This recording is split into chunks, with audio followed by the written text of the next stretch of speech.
Bienvenidos a este nuevo episodio con la doctora Berté por YouTube, este espacio donde pretendo que conozcas tus derechos para que así puedas exigirlo, para que así puedas disfrutar de todo lo que nuestras leyes tienen contemplados para ti. Hoy estaremos hablando de la última fase del proceso penal. Hay algunos catedráticos que señalan que esta fase no pertenece al proceso penal, como sí que finaliza cuando el procesado, cuando el administrado llega a ser juzgado. Pero en definitiva sí es una de las fases del proceso penal, es la última y es conocida como la fase de ejecución de sentencia. Hoy conoceremos qué es esta fase del proceso, qué comprende esta fase del proceso, qué es un cómputo, qué es un auto de ejecución, cuáles son las funciones del juez de ejecución de sentencia, cuáles son los beneficios procesales que operan dentro de esta fase del proceso. También conoceremos lo que son las fórmulas alternativas del cumplimiento de la pena. La medida humanitaria, que es importante conocerlo. De alguna manera pretendo contribuir con esas madres, esas esposas, esas hijas, los padres que tienen a sus hijos privados de libertad y que ya ellos han sido condenados a cumplir una pena corporal a través de un lenguaje sencillo, de fácil comprensión, que ustedes sepan por dónde está atravesando su hijo dentro de este proceso penal. En esta fase del proceso, esa persona que se encuentra cumpliendo la condena tiene una asistencia por parte de un órgano auxiliar del sistema de justicia, como lo es el Ministerio del Poder Popular para el servicio penitenciario. Allí pues hay una participación activa de el personal que trabaja en este ministerio y que contribuye a esa rehabilitación, aunque pues la doctora María Gracia Moray no le gusta que se hable en esta fase de rehabilitación, pero sí se contribuye pues a que el penado o la penada pueda reformar esa conducta con la cual pues resultó condenado y con la cual representó un riesgo para la sociedad, y se pretende que pues esa conducta sea reformada para él luego ser reinsertado a la sociedad y que no vaya a representar un peligro para esta. En esta fase, como decía, hay un trabajo, si se quiere, administrativo que le corresponde a lo que es el Ministerio de Servicios Penitenciarios. Trabajo de suma importancia. Fíjense, esta fase se inicia una vez que la sentencia impuesta queda definitivamente firme, y ustedes se preguntarán, ¿cuándo queda una sentencia definitivamente firme? Pues esta queda definitivamente firme cuando no existe recurso alguno contra esa decisión. Ya todas las instancias han dicho que la persona es responsable de la comisión de un hecho punible y que debe cumplir una cantidad de años, X años, como pena corporal. En ese momento, el expediente pasa del tribunal que juzgó para el tribunal de ejecución de sentencia. Es el tribunal propio el que va a ejecutar la sentencia. Hay una particularidad, y es que nuestro Código Orgánico Procesal Penal señala que solo se ejecutan las condenas, es decir, cuando ha sido impuesta una pena. A criterio propio, yo considero que las sentencias absolutorias también deben ejecutarse, también deben llegar a esta fase del proceso y hacer lo propio, como es informarle a los organismos policiales, por ejemplo, que la persona que sufrió una reseña policial porque estuvo sometido a un proceso penal, resultó no ser responsable del delito. Para mí es importante y ojalá en algún momento que se haga una reforma de nuestro código que pueda actualizarse, sea tomada en consideración esa posibilidad. Así como te juzgué y pudiste demostrar que no eras responsable de un delito, también hay que hacerlo saber, inclusive por el honor de esa persona. Pero bien, hasta ahora, como está nuestra ley, se ejecutan son justamente las sentencias que contienen una pena impuesta.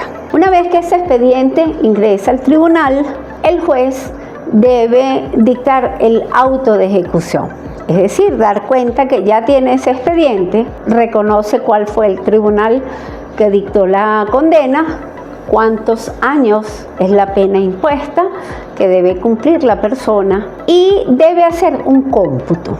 ¿Qué es un cómputo?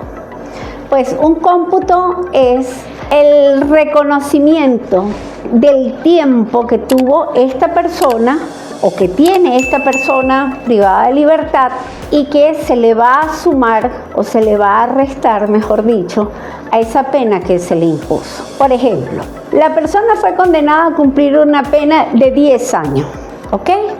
Y durante el proceso lleva privado de libertad, detenido aproximadamente o exactamente un año. Pues de esa pena de 10 años, ese año que estuvo preventivamente detenido, va a descontarse de los 10. Por lo que, para el momento en que se dicta el auto de ejecución, ese cómputo va a reflejar que falta por cumplir son 9 años. Otra de las características que debe, u otro de los requisitos de este auto de ejecución, es que en ese auto de ejecución el juez debe proyectar los momentos procesales en los cuales va a otorgar las fórmulas alternativas del cumplimiento de la pena.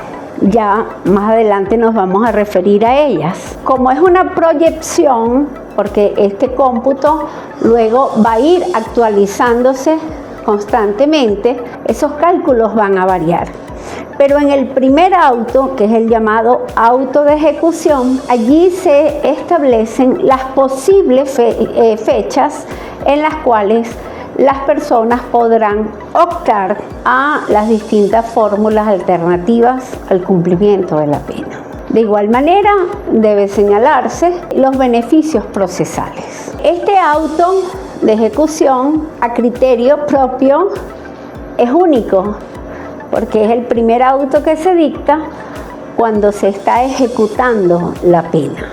Ya los subsiguientes autos donde hay variación en el tiempo de la detención, del cumplimiento de la pena y por supuesto de la proyección de la fecha en que se van a otorgar o se va a optar a las fórmulas alternativas de cumplimiento de pena, son modificables. Esos autos pueden ser modificados porque el mismo tiempo obliga a esa modificación. Esa guía, digamos, o ese tiempo que establece el juez, a partir de tal fecha usted optará al destacamento de trabajo, al régimen abierto o a la libertad condicional, debe ser enviado al centro de reclusión para que este auto quede en el expediente administrativo de ese penado o penada y este sirva para el equipo multidisciplinario que trabaja en esa transformación, en esa rehabilitación, si cabe el término, de la conducta. Ellos tengan esa guía para comenzar a trabajar con ese penado. Porque en el momento en que llegamos a los tiempos para optar a las fórmulas alternativas del cumplimiento de la pena, esa persona debe estar ya preparada para cumplir con unos requisitos. Este auto de ejecución con su cómputo le sirve al personal administrativo especializado del centro de reclusión como guía para ir trabajando en ese ser humano que queremos que su conducta cambie para bien. En esta etapa, los jueces de ejecución tienen unas funciones específicas, así como en otras fases del proceso al juez de control le corresponde, como bien lo dice la palabra, controlar esa masa probatoria, controlar el acto conclusivo, garantizar los derechos procesales, así como al juez de juicio le corresponde juzgar. En esta etapa, el juez de ejecución tiene una, digamos, doble función. Primero, garantizarle al Estado venezolano y a la víctima que esa pena va a cumplirse. Pero por otro lado, el juez de ejecución también debe garantizar a esa persona que se encuentra privada de libertad en cumplimiento de la pena esos derechos que le corresponden por ser penado. Es por eso que dentro de las funciones del juez de ejecución tenemos que debe realizar visitas a los centros de reclusión, debe entrevistar a los penados, debe conocer acerca del estado de salud de los penados. Cuando hay alguna persona que se encuentra enferma y ya se hace imposible recibir la asistencia médica dentro del centro de reclusión y amerita un traslado a un centro de salud, el juez de ejecución tiene la obligación de ir a ese centro de salud y verificar, ya sea conversando con los médicos, obteniendo los informes médicos necesarios para conocer cómo es el estado de salud de ese penado o de esa penada. Dentro de esta fase del proceso, cuando se está enfermo y las enfermedades son en fase terminal o son enfermedades graves, el legislador ha previsto la posibilidad de que la persona obtenga la libertad de manera inmediata, por supuesto, siempre y cuando un médico forense pueda certificar exactamente existe una enfermedad grave o ya una enfermedad que está en su etapa final. Mientras subsista la enfermedad, la persona podrá estar en libertad, presentando periódicamente los informes correspondientes para, señalar que aún no se ha recuperado. Sin embargo, si la persona recupera su estado de salud, que por supuesto es lo ideal, esa persona debe retornar al centro de reclusión para continuar el cumplimiento de la pena. Cuando se otorgan fórmulas alternativas al cumplimiento de pena, mientras se está en libertad bajo esas fórmulas, se está cumpliendo la pena. Pero cuando hay una libertad condicional por razones humanitarias, es decir, porque se está padeciendo una enfermedad, en el momento que se otorga la libertad hasta el momento que el penado o la penada reingresan al centro de reclusión, ese tiempo no es computado como pena cumplida, porque ha sido una libertad que se ha dado por razones, digamos, por emergencia, porque hay una enfermedad de por medio. Entonces, ese tiempo no se va a contar como, o no se va a descontar de la pena que está obligado a cumplir el penado o la penada. Continuamos con las funciones del juez de ejecución.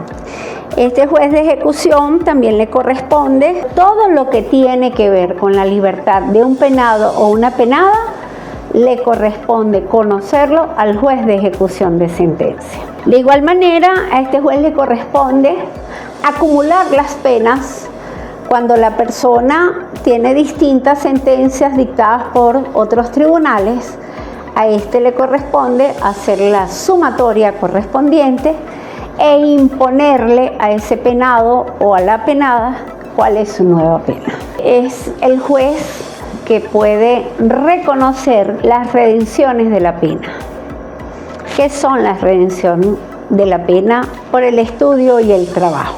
Es un beneficio procesal. Dentro de la fase de ejecución de sentencia nos vamos a conseguir con beneficios procesales y nos vamos a conseguir con fórmulas alternativas al cumplimiento de la pena. Y por supuesto con gracias, como lo es el indulto presidencial y la amnistía. Esas son gracias que se otorgan dentro de la fase de ejecución de sentencia. Les hablaba de la redención de la pena como beneficio, y esto no es otra cosa que el deber que tiene el penado o la penada de trabajar o estudiar o hacer ambas cosas mientras está recluido en un establecimiento penitenciario. Ese tiempo que él emplea en estudiar y en trabajar, que por supuesto está visto como una forma para reformar esa conducta delictiva y ahora convertirla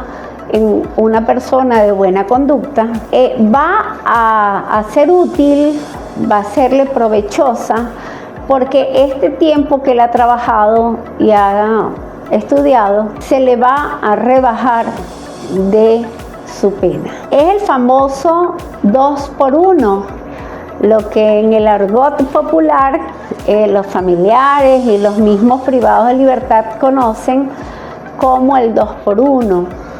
Es decir, yo trabajo durante 2 días, 16 horas al día, 8 horas por día. El trabajo de 2 días son 16 horas y me van a descontar un día de pena. ¿Ok?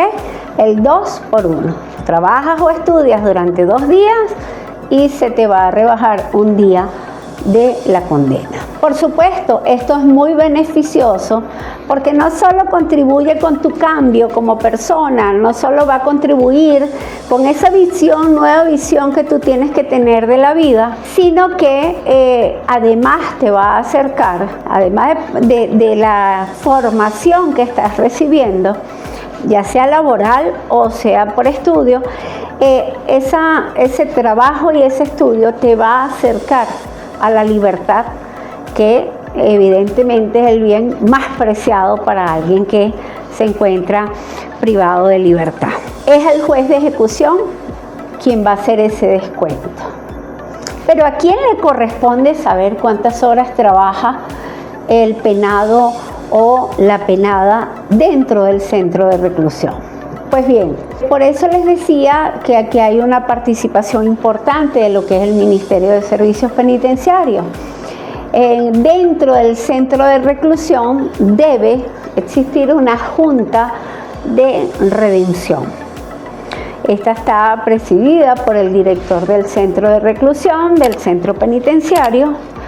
Está integrada por un equipo profesional, trabajadores sociales, psicólogos, médicos integrales, que son quienes van a reconocer, porque lo han supervisado, porque lo han visto, porque pueden dar fe de ello, que justamente esa persona ha trabajado o ha estado estudiando. Ese informe, ese veredicto de la Junta de Redención, porque ellos se reúnen para poder tomar la decisión de quienes han acumulado tiempo de redención, y entonces ese informe se le hace llegar al juez de ejecución. Este juez de ejecución debe revisar minuciosamente ese informe. Importante saber cuál es el trabajo que ha venido realizando ese penado y esa penada, que va a contribuir con su rehabilitación, con ese cambio de conducta. Y es el juez quien va a decidir rebajar de la pena ese tiempo que la persona estudió, trabajó. Por lo tanto, es potestativo del juez hacer el descuento. Si el juez considera que el trabajo no contribuye, ese trabajo que él realizó no contribuye a ese cambio de conducta, puede perfectamente negar la redención por el estudio y el trabajo. El juez de control también tiene dentro de sus potestades convocar las audiencias que él considere necesarias, llamadas incidencias dentro del proceso, para todo lo que está relacionado con la libertad del penado o de la penada. Quiero poner un ejemplo. Tenemos a alguien que está padeciendo una enfermedad. Vamos a ponerle nombre a esa enfermedad. Está padeciendo un cáncer.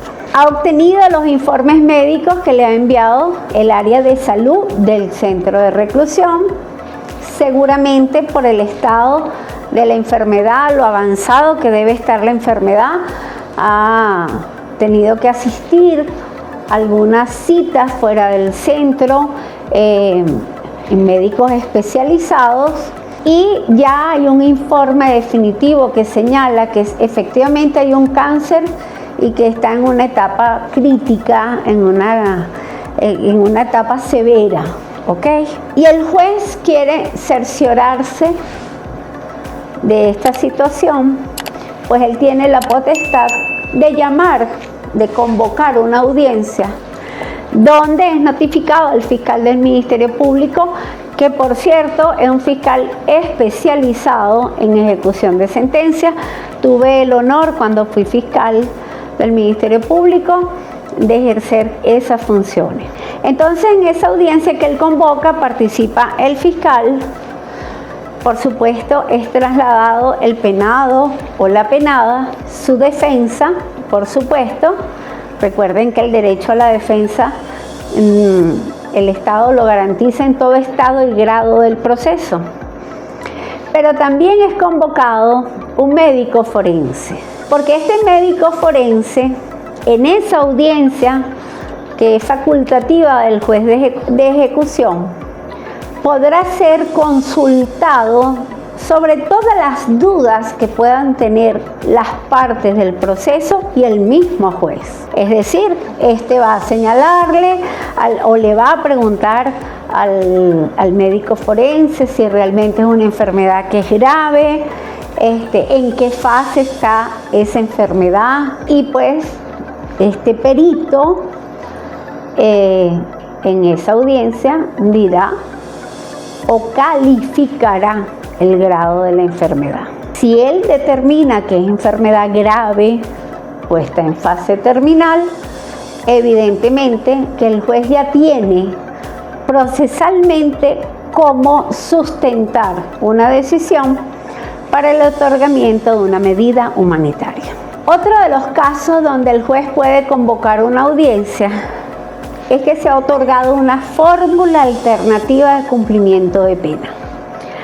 Por ejemplo, un régimen abierto. Y resulta que la persona dejó de darle cumplimiento al régimen abierto durante un mes. Y durante ese mes no se sabía nada de él. El juez puede, por supuesto, revocar la fórmula alternativa que ha sido otorgada por incumplimiento. Pero antes de él de revocarla, la persona se presenta con un informe médico y dice que durante ese tiempo estuvo hospitalizado. El juez también tiene la potestad de convocar una audiencia, llama al fiscal, trae este penado o la penada su abogado y se va a tomar la decisión en la audiencia si ese incumplimiento, entre comillas, fue justificado. Si consideran que fue injustificado, evidentemente el juez puede fundamentar la revocatoria de la fórmula alternativa de cumplimiento de pena. Pero si consideran que está justificado, pues en la audiencia se toma la decisión de que continuará disfrutando de la fórmula alternativa de cumplimiento de pena ese penado o esa penada que por un tiempo la incumplió. Entonces, son muchas las ocasiones que se pueden presentar dentro de esta fase del proceso penal en las cuales el juez tiene la potestad de convocar una audiencia. Las decisiones de estos jueces contra ellas pueden ejercerse cuando no son favorables a las partes. El recurso de apelación siempre van a ser recursos de apelación de autos, ¿ok? El juez de ejecución no dicta sentencias, sino sus decisiones son autos. Habiéndoles hablado de lo que es las funciones del juez de ejecución, ahora quiero referirme al segundo beneficio procesal, que es la suspensión condicional de la ejecución de la pena. Y decimos que es un beneficio porque no se llega a cumplir la pena si esa persona que resultó condenada logra reunir todos los requisitos de ley para que la pena le sea suspendida, se le impongan unas condiciones a cumplir para optar a la suspensión condicional de la pena. Es importante destacar que, en primer lugar, la pena impuesta no puede superar los 5 años. Es decir, una condena a 5 años y 2 días, ya la persona queda descartada para optar por el beneficio de la suspensión condicional de la ejecución de la pena. Una pena de 4 años es un candidato ideal o una candidata ideal para que la pena le sea suspendida. Dentro de los requisitos que exige la ley, adicionales a lo que es la pena como tal, tenemos que debe someterse a una evaluación psicosocial. Este personal que lo va a evaluar, profesional en el área de psicología, trabajo social, como ya lo he dicho, médicos integrales, deben emitir un pronóstico de mínima seguridad.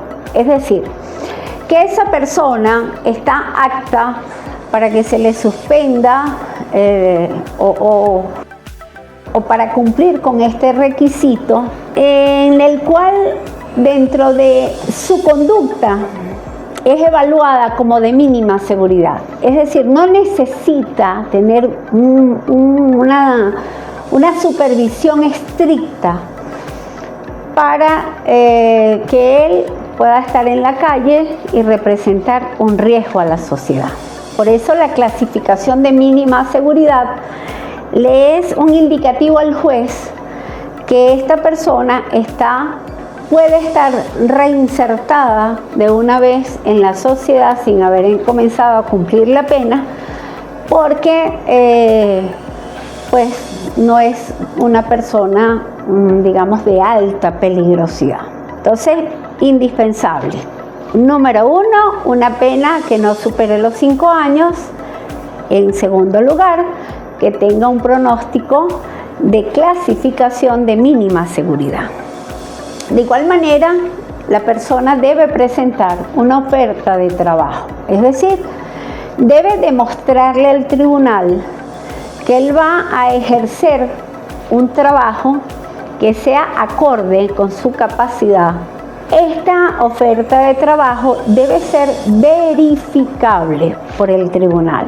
Es decir, el tribunal, a través de la oficina de alguacilazgo, esa oferta que traiga el penado o la penada, que evidentemente debe estar en libertad, o por lo menos es lo que debería ser, va a presentarle al tribunal: mire, a mí me está ofreciendo trabajo la empresa X o Y,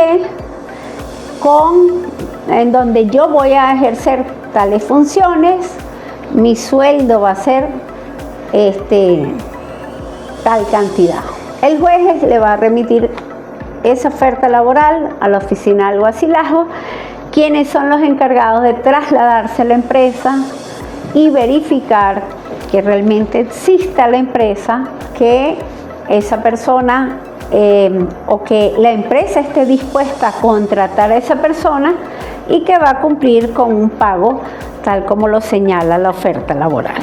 Verificado, pues, es el tercer requisito que esta persona está cumpliendo. Esta persona que opta a la suspensión condicional de la ejecución de la pena no puede haber obtenido informe de mala conducta estando privado de libertad. Si participó en alguna revuelta, si estuvo involucrado en algún hecho delictivo mientras estuvo recluido y tiene ese informe negativo dentro de su expediente administrativo, tampoco podrá entonces optar a la suspensión condicional. Estando recluido hay que portarse bien desde el primer día, porque pues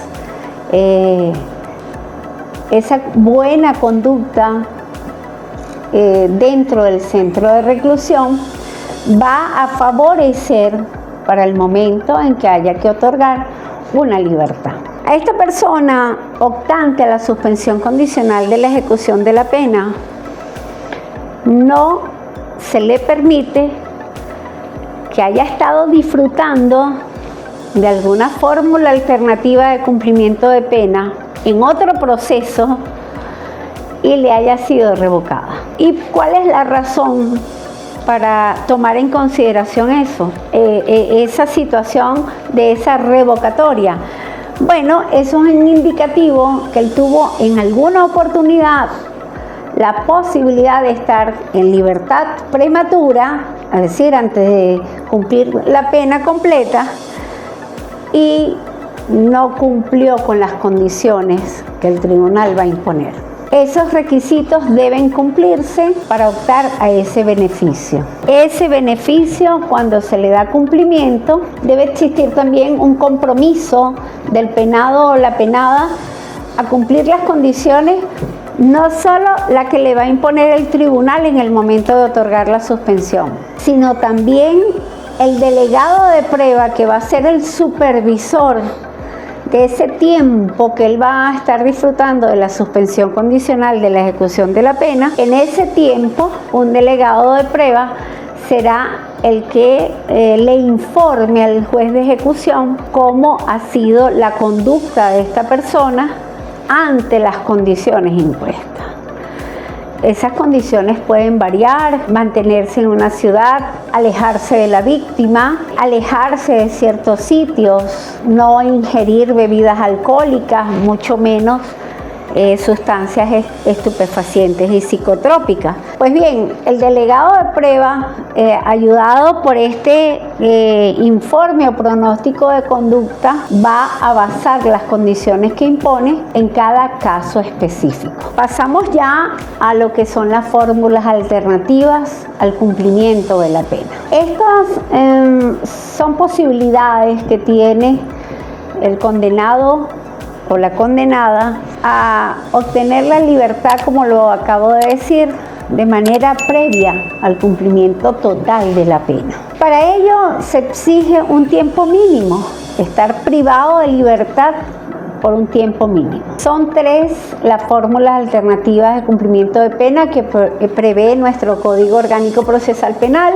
Esto es el destacamento de trabajo, es la primera fórmula alternativa, régimen abierto y libertad condicional. El tiempo que debe cumplirse en cada uno para optar al destacamento de trabajo: tienes que haber cumplido la mitad de la pena. Físicamente haber estado detenido, privado de libertad, la mitad de la pena. Si continuamos con el mismo ejemplo de una pena de 10 años, tienes que haber cumplido 5 años físicamente privado de libertad para optar a la fórmula. Para el régimen abierto requieres 2/3 de la pena haberlo cumplido, y para la libertad condicional 3/4 partes de la pena. Adicional a este primer requisito, el primordial, el tiempo cumplido, también debe haber un pronóstico de conducta de mínima seguridad. Ya cuando el equipo multidisciplinario clasifica en media o máxima seguridad, se descarta la posibilidad de que el juez otorgue la fórmula alternativa. Debe presentar oferta laboral efectivamente, sobre todo para el destacamento de trabajo. Debe también tener un informe de buena conducta dentro del centro de reclusión que garantice al juez que esta persona durante ese tiempo demostró dentro del penal someterse a las reglas o al régimen penitenciario. Deberes contemplados en lo que es el Código Orgánico Penitenciario, que es la norma pues que regula el área penitenciaria. Bien, estos requisitos son concurrentes para las tres fórmulas alternativas del cumplimiento de pena. Es muy común que en esta fase del proceso los familiares se desesperen, piensen que el tiempo es muy largo, porque hay plazos, hay lapsos, hay tiempos que cumplir para poder optar o para poder obtener la libertad.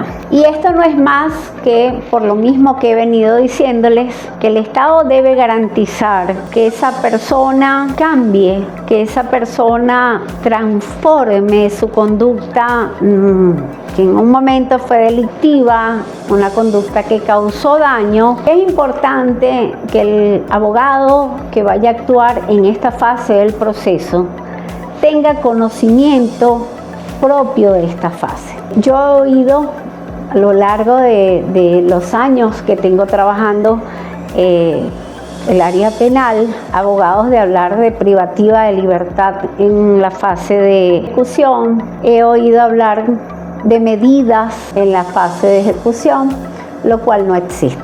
La única forma de obtener la libertad en esta fase es conforme a lo contemplado en nuestro Código Orgánico Procesal Penal y restringido a esta fase del proceso. Quiero recordarles cuáles son mis redes sociales con la doctora Berté. De esta forma me despido. Esto es todo por hoy y ya saben, los espero todos los miércoles a las 7 por YouTube. ¡Chao!